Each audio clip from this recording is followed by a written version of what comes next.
Hello, my name is Ashley Cobb. Welcome to another episode. Today we have Leonne here, and she is a expert, one of my expert guests. She is a midwife, and she's going to talk about how she's seen her clients' lives change during pregnancy and after pregnancy. And so we're going to talk to her, and then we're going to get some questions, and hopefully show some questions that typically people have about being pregnant. Yeah, right. Leonne, nice to meet you. Nice to meet you. Thank you for having me on, and thank you for choosing me for this topic.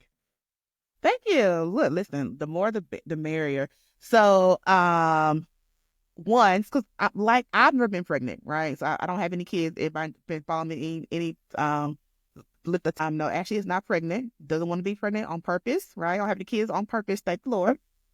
But I know a lot of people most of my friends, all of them actually, besides like one or two, have kids.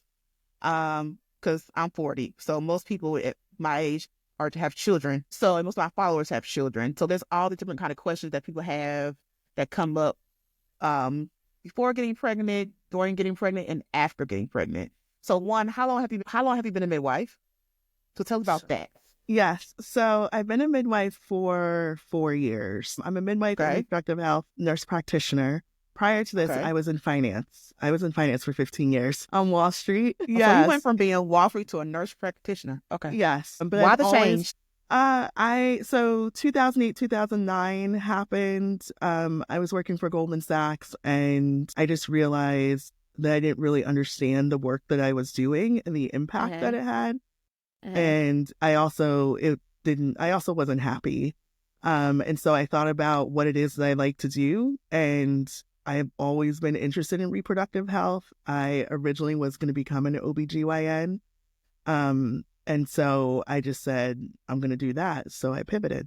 At 39, I changed my jobs. Listen, I saw this quote on Instagram, and it was like, reinvent yourself as many times as you need to be happy. So exactly. I know people who change. I changed careers. I used to be a teacher. I taught middle school for 6 years. You're probably a fun teacher. You're a fun teacher. My kids love me. To this, most of my students now are grown now. Like they grown. Some of my kids are their own. So like they'll come find me. Sometimes they find me on Instagram. And they were like, this like you. Like it's like child. I wondered that. Yep, I've always wondered that. Even like professors that I date that are online, and I'm like, what do you think about your, like when they're on field and those kind of king apps? And I'm like, what would you do if your students? And they were like, well, then my students know. On a IG live a couple months ago, talking about something. I'm sure something with HIV. I can't remember what it was talking about. Something sex HIV, I'm sure. And in the comments was a student I used to have, and they was like, This guy that teach that so. I'm like, child. Oh my business. Hey, going.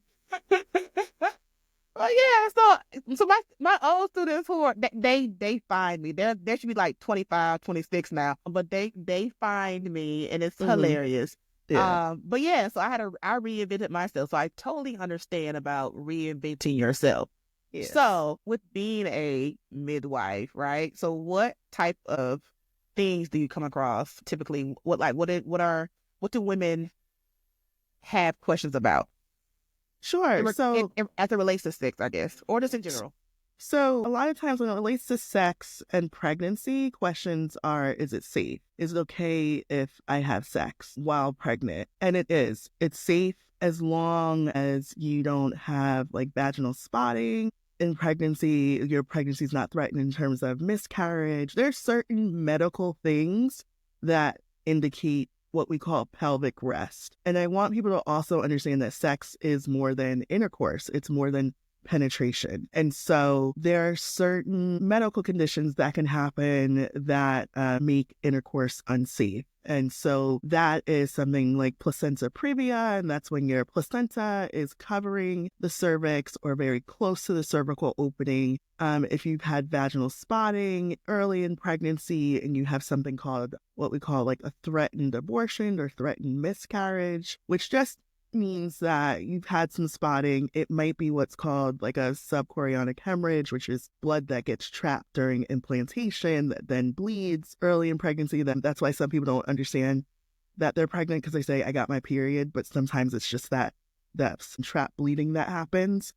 Okay. Those things might indicate pelvic rest, but otherwise, sex is safe and encouraged during pregnancy if that's something that you and your partner want.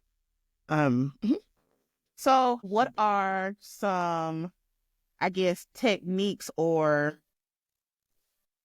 safe ways to have sex during pregnancy? Because, like, so can you still do all the positions? Or some barely? I Mhm. know. I've heard the men say that they are scared to have sex with Yeah. someone during pregnancy. They feel like they're going to like touch the baby's head. So yeah. So what? So talk about those things. Yeah. So I always find that funny when, folks are like, I might touch the baby's head or something. And they're really confident in their size. A lot of times you're not hitting that cervix when that person's not pregnant, or else it usually is very painful if you're hitting the cervix, you're moving the ovaries. Like that's usually when people are like, well, I get this sharp pain. But otherwise, you can do all the positions. Now, as the stomach grows, certain positions may be more difficult. So, but positions, as long as you feel steady, you don't have that risk of falling, the positions are relatively safe. But definitely you will have to make some adjustments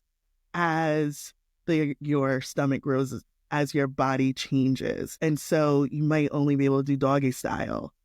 Also, you have a lot more blood flow to that area, so the vagina can be a lot more sensitive. And so certain positions just might not feel as good. Some positions might feel great, but some might not feel as good. So this is a time for experimenting, trying different things until you and your partner find something that works. But doggy style, mission, cowgirl, all of those are All okay. all those work. But they work. But also, as your body changes, you're going to be making adjustments. So does it work for Yeah. you? Because what I can say works for me or somebody else might not work for you, Right. depending on your body and how you're feeling and all those Right. things. And then they also have I was gonna say tools, but that's not the right word. Um Furniture? I guess that's the right word. Furniture. Yes. Yes. You So def like mhm. so go ahead. Sorry. So sorry, yes. You definitely have those things like and I'm sorry, I don't know the exact names for them, Uh-huh. but like the wedge pillows, the ones that Yes. kind of, yes, Uh-huh. those definitely help as well with the pregnancy. So I would I also mhm, heard those balls, the mhm, yoga balls help too. yes, I can't, for me, I can't stay stable on those balls. So I'm not sure how that works. But every time I get exactly. one in the gym, I'm on the floor. Exactly. So that's the thing I would caution where I was saying before, you want to do things where you feel you have some sort of stable footing. Because the last thing we want to happen is you're on that yoga ball doing whatever positions that you're doing and it rolls and now you have a fall on your abdomen, on your side or something where you should go to the hospital and get checked out. So Yeah. no yoga balls. Got that. No yoga balls. Okay, cool. The wedge pillow on the bed is great for that. So I was talking to one of our guests on the show. She was talking about how her sex life changed after having a C-section. For her, she had a botched C-section and it left her in a lot of pain. And she really could not have sex without pain for like 2 years or so. What is your advice to people who maybe it's something similar? Maybe they've had pain through a C-section, or maybe they had to get, they had vaginal tearing during birth, so they just still are not completely themselves, but their partner is still wanting to have some type of sex life, right? Yeah. So what is your expert advice or you would give someone like that? Sure. So there's so many things that happen during labor that can make you feel separate, maybe from your body, separate from your vagina, not just the physical birth of birthing somebody through your vagina or being cut with a C-section. The one thing I tell people is patience. We as providers will tell you 4 to 6 weeks, usually with a C-section, it's 6 weeks, but 4 to 6 weeks before you resume sexual activity. But it could take you longer because of maybe things that have happened during birth that kind of cause you to be a little bit kind of treat that area of your body a little bit foreign because you have a lot of cervical exams. Like I remember I had a patient that was just like, 21 people put their fingers up inside of me. I'm tired. Because she was getting her cervix checked constantly during labor. And so for her partner to go close to her vagina, she wasn't having it. And it wasn't her first baby. That's the thing. Each labor is different. Each birth is different. So your response to sexual activity after that may be different. You brought up tears. So yes, if you have kind of lacerations that happen, we want to make sure that those heal. For right now, I'll talk more about the vaginal before getting into the C-section space. But around the vaginal part, you've got the tears that are healing. You also have changes in your hormone that affect vaginal lubrication. So a lot of people are embarrassed for whatever reason to use lubrication because they say, before I was pregnant, I was fine. I had that WAP. Now, I'm waiting for that WAP or I don't have it, but I'm not using lubrication. I definitely encourage people to use lubrication. If you're not using condoms, a great lubricant that we midwives like to talk about is coconut oil. Coconut oil is an excellent lubricant, of course, with no kind of flavors or anything in it. And it's also antimicrobial, so kind of helps knock out any bacterial vaginosis or something that you might have. And then, of course, if you're using condoms, water-based lubricant. For the C-section piece, yes, you definitely want to wait those 6 weeks. You go into your postpartum, you get signed off and get checked off. And you may have pain related to that area from the womb. And I just always tell people, you take your time. It's when you're ready. And also, sex is more than penetration. So we have oral sex that can happen, nipple play, which can be it can be difficult maybe or challenging if you're breastfeeding. Because you may no longer relate to your breasts in a sexual way, or you may have feelings about relating to your breasts in a sexual way. Your partner may not relate to your breasts in a sexual way, or might want to relate to your breasts in a sexual way. So my big thing is communication, talking these things out. Me as a provider, I welcome this conversation with my patients and their partners, and we talk about it before the baby comes in preparation for afterwards, because some people are a little bit thrown. But I also say make it fun. Date, after birth to try to bring back some maybe of those feelings. And I tell partners, whether they are male, female, and me, that they need to exercise patience with their partner. So the 6-week window, I saw on, there was a discussion going on I think Twitter or Instagram, one of those, about how, I know y'all recommend 6 weeks, but there's women who did not do the 6 weeks because they're like, oh, I'm fine. Like I was fine. I felt fine. Everything was fine. So I started having sex in like 4 weeks or 3 weeks or whatever the week was, but it wasn't 6 weeks. So the 6 weeks recommendation, is that a hard 6 weeks? Could it be you can have sex if you feel like it, if you feel better, or is recommended 6 weeks and it's because of certain things? So what I tell my patients is you can resume sex when you're ready to resume sex. So that might be 3 weeks after giving birth. And in this, I'm talking about vaginal birth. For C-sections, I would say that is a hard 6 weeks. A 6-week deadline. For vaginal births, it takes in a bunch of different factors. One, you have lacerations. We need those to be fully healed. So yeah, that's going to take the 4 to 6 weeks. And that's going to be the recommendation. But if you feel ready to have sex, it's your body. I'm going to tell you based on the birth, based on what I'm seeing, this is my recommendation. But absolutely, you feel prepared to have sex, you can have sex. Lubrication, again, taking time with lubrication, and then also remembering that you can get pregnant.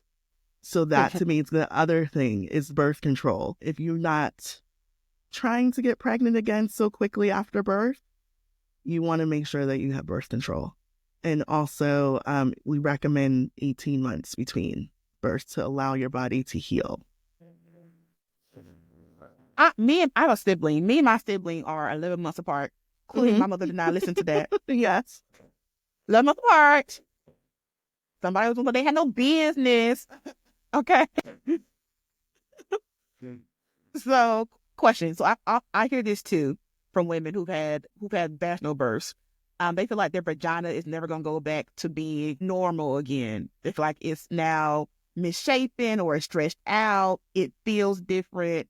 All those things. So, is there truth to that? And then, if your vagina does go back, how long does it usually take for it to go back to whatever normal is?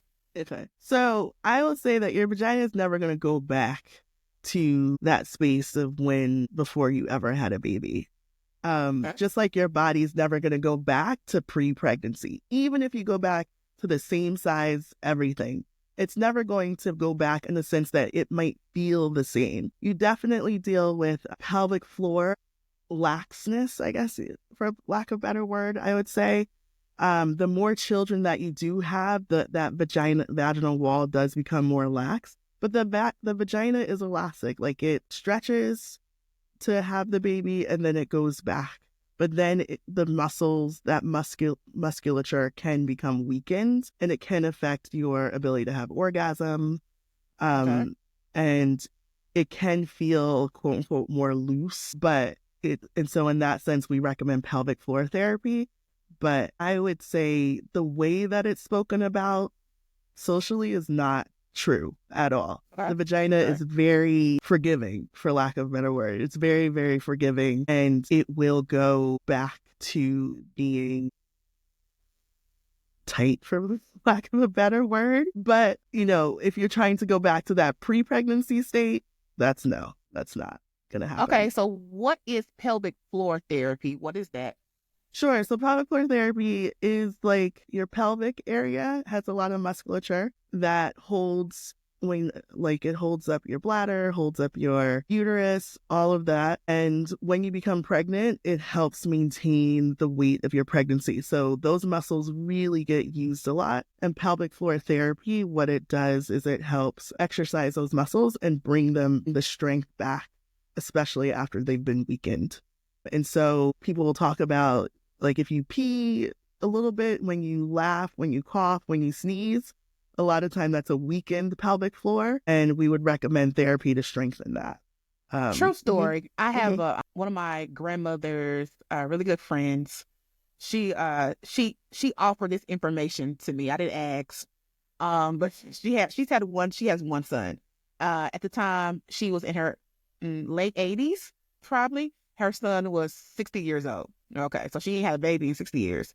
And she said, "Child, ever since I had my son, I have to wear the pee because every Mhm. time I laugh, I pee on myself." Yeah, We weren't even talking about babies. Like, I'm not even yeah, sure where that I feel the need to share that with me, but she did. She let me know that ever since 60 years, she has been having to wear some type of incontinent type of product yeah, because her son messed up her bladder. yeah, Yeah. yeah. Unfortunately, poor lady. Unfortunately, it's not something that I think maybe we as providers ask about, Mm-hmm. because we see you at that 6-week visit and then that's it. Mm-hmm. And so unless we're asking about it in your yearly annual well exam, it's something that isn't really maybe discussed. People may feel embarrassed by it, and then they don't understand how it may be affecting other parts of their lives. Like I brought up orgasm. Like sometimes you're having a weak orgasm or you don't feel like you are orgasming. It can be your pelvic floor that needs to be strengthened because you need those muscles in order to orgasm. So I heard this. I don't know how true it is, but I heard if having orgasms can help make you ready for give birth, can help make Mhm. your baby come. Is that true? Yeah. Yes. So when we talk about like natural induction, orgasm is one of those things that we suggest. And we'll talk about nipple play. Like if you have a breast pump, using the breast pump to get nipple stimulation. Because what happens when you orgasm, and that's why also if you're breastfeeding and you orgasm, you might spray a little milk, you might have a little milk come out, is because the hormone oxytocin gets released. And Okay. so the hormone oxytocin is what also promotes labor, brings on contractions. And so we will recommend people to start having lots of sex after 37 weeks. to go into natural spontaneous labor. And it's because of that hormone, the oxytocin. And again, So, you can but have the I say that only works though if you have orgasms. Some people have lots of sex and it doesn't lead to anything. So, no, but that's I think I was like that's what I was gonna right. say, like masturbation, like if you have Okay. toys, using Okay. toys to masturbate, get the Okay. rose out, that sort of thing, oral sex, however Okay. it is that you can orgasm. Okay. Because sometimes I've heard stories of people who have children and been married 20 years and never had an orgasm. So just because you have a spouse doesn't mean they know what they're doing. Yeah, Unfortunately. So let's talk about. Let's listen. I'm keeping and you honest. also I should mention that people during pregnancy, I've had more than one pregnant person come to me who's never squirted, who has squirted during pregnancy sex with themselves a lot of times. And I don't know if I'm like, maybe because they're not feeling sex with their partner. So they went out, they got toys, they got a little bit more exploratory. I don't know. But I've had more than one patient squirt because they'll come to me thinking that their water broke. And so we'll talk about what was going on. And they said, I don't know, I orgasmed and there was water. And it was like, oh, well, you ejaculated. So if you're someone who's never experienced squirting, get pregnant. Yeah, get pregnant and try the toy. Next question. So let's talk about people with C-sections right quick. Mm-hmm. So C-section. So if I have a C-section, you said the recommended wait time is 6 weeks. At least, and yep. Why is that? Because that wound needs to heal. You need that wound at least externally because it's going to take a lot more time for all that muscle layers to heal internally. But you need those superficial layers to heal. Mm-hmm. And should someone who has a C-section, is there certain things they should look out for during sex? Can they, once 6 weeks comes, can they go right back into it? Or should they still be taking it slow? Maybe you shouldn't be on top? Or is there something like, what are their So I haven't read or experienced or heard anecdotally anything about position, like stay away from certain positions. That's not what I've heard. It's kind of whatever's comfortable. But even with a C-section, you're going to have the same challenges around hormones. So you may not experience you may experience vaginal dryness. You might not have the lubrication. So it's going to be the same, taking your time. And if a position that you once did, all of a sudden it feels painful, I would stay away from that one for a while. But I don't know of any position that we're just like, definitely no, do not do. If you were somebody who was into rough sex, I wouldn't start rough sex immediately. I would ease your way back into it, see how you're feeling afterwards.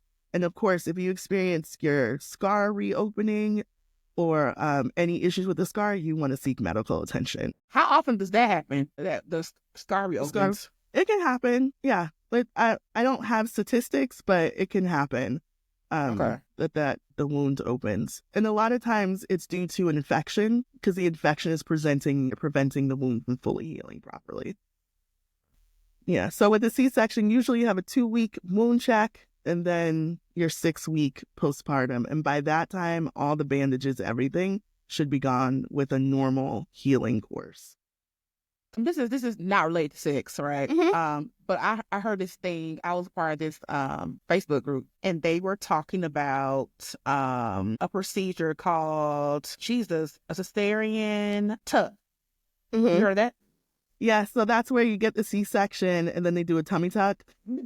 Yes, and yes. I was like, listen, if I'm gonna have a C-section, I want this. Okay, like I go ahead and nip tuck me all at the same time.